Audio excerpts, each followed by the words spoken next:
पारादीपे थिबा प्रजापिता ब्रह्मकुमारी ईश्वरीय विश्वविद्यालय पक्षरु पवित्र रक्षाबंधन उत्सव पालित हो जाइछि। ब्रह्मकुमारी ईश्वरीय विश्वविद्यालय मुख्य परिचालिका भौणी सुमन रक्षाबंधन महत्व कौन, काहीकि राखी बंधा जाए एवं प्रकृत राखी कौन से विषय उपस्थित गणमाध्यम प्रतिनिधि मानकु अवगत कराइले। रक्षाबंधन उद्देश्य है खराब जिनिस छाड़िबा और भल जिनिस ग्रहण करबा एवं भगवान को स्मरण करबा।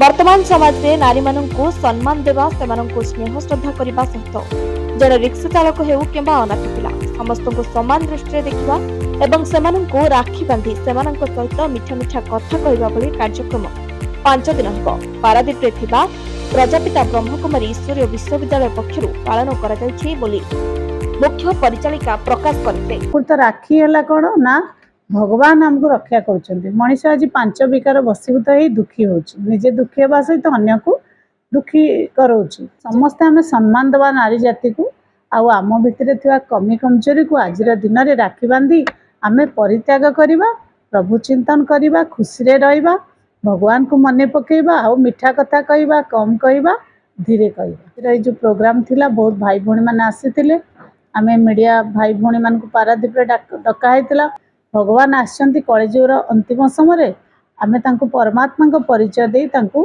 सुख शांति मो जीवन यापन करिवार लक्ष्य उद्देश्य नहीं राखी पर्व आज एठी पालन करा जायछि। तेरे विश्वविद्यालय परिसर में अनुष्ठित रक्षाबंधन कार्यक्रम में उपस्थित गणमाध्यम प्रतिनिधि माननकु भौणी सुमन एवं अन्य भौणी माने राखी बांधिले।